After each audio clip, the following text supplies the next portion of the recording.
Денеска во Кавадарци по повод 23 октомври, денот на македонската борба, се чествуваше, се положија свежи цвеќи на местото каде што е формиран првиот комитет по Солунскиот наредната година. Даме Груев доаѓа овде и со своите соработници во Кавадарци го формира првиот комитет по Солунскиот. Денот на македонската револуционерна борба, денот на ВМРО, беше обележен масовно денеска овде во Кавадарци. Така било и сите изминати години на местото каде што се наоѓала куќата, каде што е оформиран македонскиот комитет, односно комитетот за Кавадарци, и каде што се гравирани имињата на оние што учествувале во формирањето. Инаку, свечиња денеска на местото каде што е формиран првиот комитет положија делегација на ВМРО ДПМН, делегација на локалната самоуправа и Сојузот на борците на Кавадарци. Чествувањето беше одбележено масовно со присуство на голем број граѓани. Македонската револуционерна организација е македонска политичка организација формирана на 23 октомври 1893 година во куќата на книжарот Иван Хаџи Николов во Солун.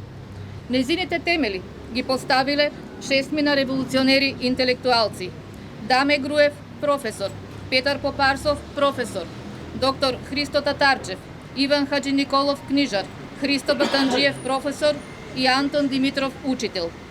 Таа во својот развој носела различни имиња: МРО, ВМОР, ЦМОРО, ВМОРО и ВМРО. Целта на организацијата била по пат на вооружена борба да се извојува политичка автономија на Македонија и Одринско. На основачкиот состанок била усвоена програма за дејствување. Први обиди за формирање на организацијата се датираат од крајот на 80-тите и почетокот на 90-тите години на 19 век, кога Пере Тошев му напишал писмо на Ѓорче Петров да формираат организација за ослободување. Во летото 1891 година во Битола и Даме Груев направил обид за формирање на организација. Во 1892 година кај Иван Хаџи Николов созрела идејата дека само една организација може да го пресече патот на бугарската, српската и грчката пропаганда, кои действувале ретроградно врз националното ослободување на македонскиот народ, како и да ја принуда Турција да ги почитува решенијата на Берлинскиот конгрес, особено членот 23, во кој што биле предвидени реформи во земјата.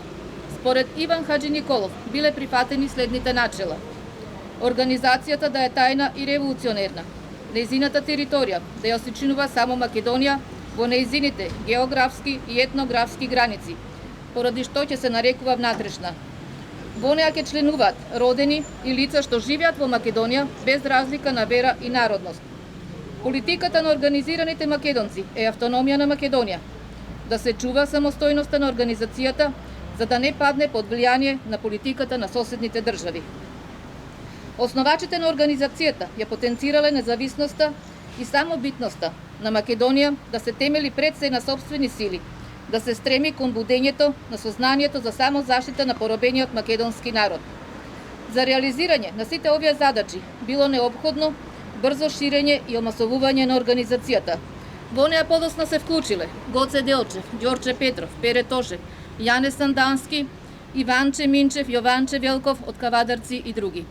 Во Солун во 1894 година е избран првиот централен комитет на чело со доктор Христо Татарчев, председател, Даме Груев, секретар.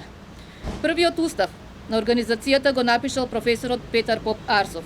Со доаѓањето на Даме Груев во Кавадарци во средината на јули 1894 година, Кавадарци ја има таа привилегија да биде прв град во Македонија во кој е формиран комитет на револуционерната организација над МОРО по Солунскиот. За многу години денот на македонската револуционерна борба.